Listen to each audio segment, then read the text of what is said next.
Alrighty, gang, it is time to get excited, man. It is 3 p.m. here in the nation's capital. This is Pete, and you're listening to Spirit FM. And as promised, we have somebody special on the phone. Hello. Hello. Hi, who am I speaking with? This is the one and only Blackie Lawless from W.A.S.P. Holy crap, man! Seriously, you're like a god to me, man. You're like one of the godfathers of metal. Seriously. Well, you don't have to start burning incense to me just yet. I'm not there. How do you know I already haven't? Well, maybe you should start seeing someone about that. Hey, my mother had me tested, man. Everything checked out. All right, so I'll take your word for that. All right, man. So how's the tour going? You guys are in Estonia right now, yeah? Yes, well, I thought you said we're in the Stone Age right now, but yes, we're in both, come to think of it, Nice. All right, so you guys are playing Estonia tonight, and then yes. You're here in Finland tomorrow night. You've already actually been here in Finland. We were there last night, and we're going to be there for the next few days. Sweet, man. Are you looking forward to it? Well, hey, that is a country that gave us our very first European gold record. Nice. So how can you not have a perpetual love affair with a country like that? I know. Finns love rock, man. I'll tell you. See, I saw you guys last year in June in Moscow, where you put on an absolutely epic show. I just moved to Finland like 6 months ago. I was a radio DJ in Moscow for a few years before this, and yeah, I mean, you guys kicked ass last year, so. Well, if you like that, wait till you see this one, because this show that we're doing right now is the most expensive production we've done since The Headless Children. It is way over the top, and everybody that's seen it, I mean, normally I don't toot my own horn like this, but I'm telling you, this show is pretty amazing. It's something to see. It's we're using all LED screens in the backs behind us, but they're all showing different images at the same time, and it's like some insane 3-ring circus that goes on simultaneously. Sweet. All right. So talk to me about the new album, Golgotha. This is number 15 for you. Well, it all started, everybody keeps saying the same thing. It's been 6 years between records. What took so long? And I tell everybody the same thing. It's a process to do this. But in 2012, we went out and we did the 30th anniversary world tour, and that took about 6 months to do that. And then the following May, I broke my leg really badly in about 20 places. I mean, it was pretty ugly. How did you do that? I got a ranch in California, and we were working on the ranch, and I got knocked out of the back of a truck and fell into a pile of bricks. And the femur was broken just under the hip, and it shattered all the way down to the knee. Oh. So I'm the proud owner of an 18-inch titanium rod that is going to be with me for the duration. You and me both, man. Excellent. Well, we have that in common now. All right. So, when I found out it was a $10,000 titanium rod, I told the doctor, I said, I could have gone down to a hardware store and got you one for about $2. Medical expenses in the U.S., man. So 6 years, man. 6 years between albums, because you don't want to put out crap, right? Because I've seen too many bands that do that. We're at a point in our career where if we're going to do something, we have to be concerned with our legacy. The big question is, what do you want, quantity or quality? And I know the obvious answer is, well, we want both. But a lot of times you just cannot do that. No, you can't have your cake and eat it too. Well, we've made a record right now that in a lot of circles is being considered one of the albums of the year. And the only way to do that, the only way to make an expensive sounding record is you have to invest the time and the money to do it. We still record on 2-inch analog. We do it very old school because of the sonic quality of that. And again, I'll toot my horn on this. Whether somebody likes the record or not, that's a subjective call. But sonically speaking, this record will stand up against anything. The sonic quality of this thing is over the top. Well, because like I said, it's the only way to make an expensive sounding record. And you guys actually had one of the tracks made it onto one of the bigger films this year, the Mad Max Fury Road. Yeah, I saw some of that, so, but like I said, that's the only way to do it. You got to spend the time and you got to spend the money. I know people can make records in their bedrooms, but it's not going to have the sonic excellence that you really need to make a world-class product. Yeah. Okay, well, I mean, you've been in the scene for a while now. So, I mean, tell me, the big differences between, putting out an album, back in the day and doing it now where everybody's doing, auto-tuning, and it's to the point now where bands don't even have to be in a studio together. Well, it affects, the people's performance. I mean, you end up where people don't really play on things a lot of time. We have an old expression, when you work on 2-inch tape, Uncle Tape, don't lie. He gives you whatever you give him. Nothing more, nothing less. He can be incredibly cruel, but at the same time, it forces you to try to raise the bar on your own personability.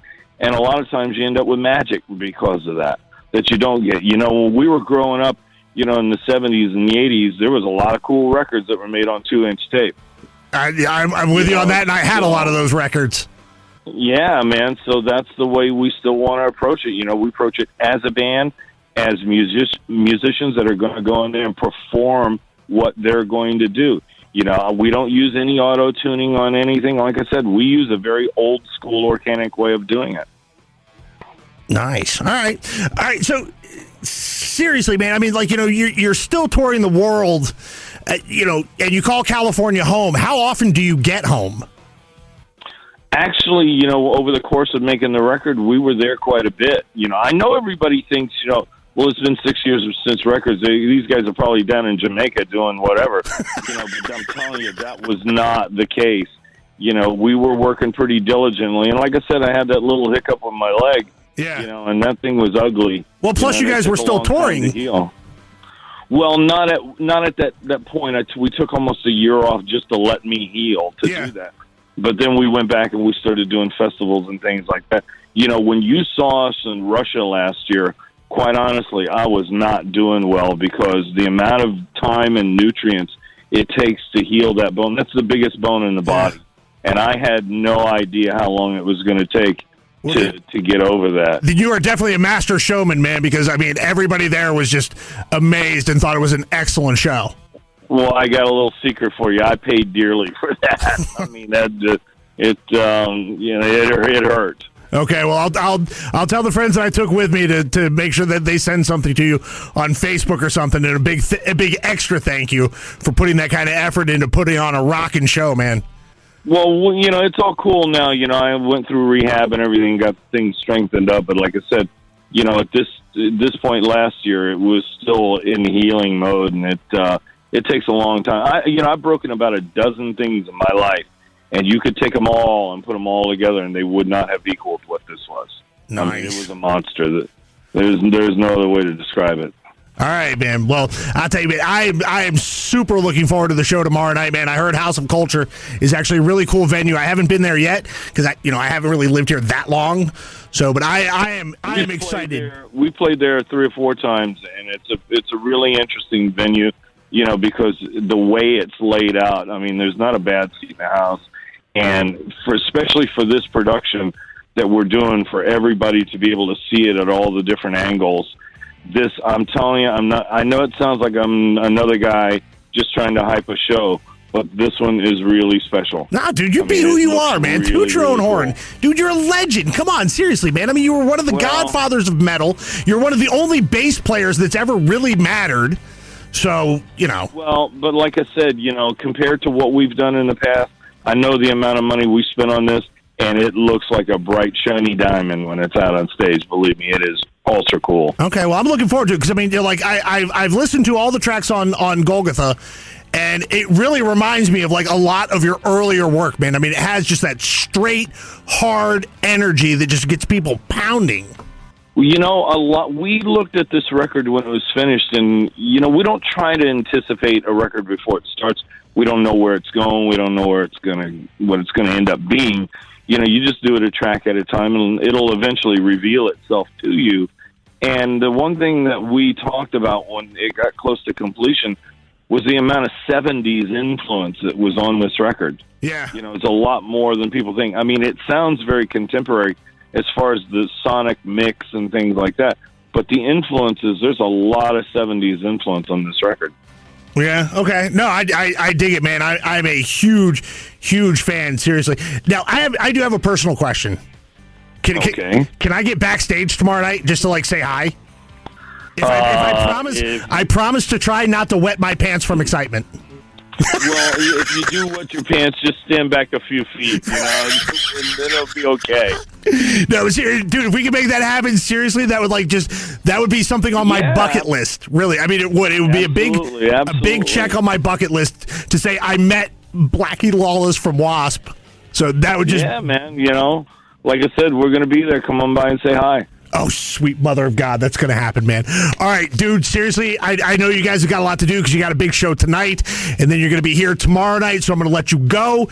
But I am super excited for tomorrow night's show, and I'm telling everybody now that the only place to be tomorrow night is at the House of Culture in Helsinki. The only reason not to be there is if you die in a fiery car crash on your way to the venue. That is the only reason to not be at the House of Culture tomorrow night. Yeah?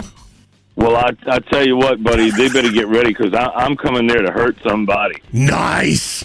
All right, man. It's going to be like a heavyweight fight. We're going to knock them out. Giddy up. I'm totally looking forward to it. And really, I hope I get a chance to meet you tomorrow night. Otherwise, I'll be in the crowd, metal fingers up. So, yeah. All right, bud. Well, thanks for taking the time, and we sure appreciate it. All right, man. Rock Estonia tonight, and we will see you tomorrow night, sir. We'll see you then. All right. Thanks a lot for talking to us, man. Appreciate it. Bye-bye. Bye. Okay, that was really cool, man. Seriously, guys. So, the only thing you want to be doing tomorrow night is at the House of Culture in Helsinki. Tomorrow night, W.A.S.P on stage. Doors are at 6. Oh, I don't know where else to go with that, man. Seriously, I'm so excited. And seriously, if I get to meet him, I am going to go literally like probably batshit crazy. So I'm going to leave you on a little W.A.S.P right now. You guys stick around. The happy hour crew is coming in. I'll leave you now with Last Runaway from W.A.S.P off the latest album. Check it out.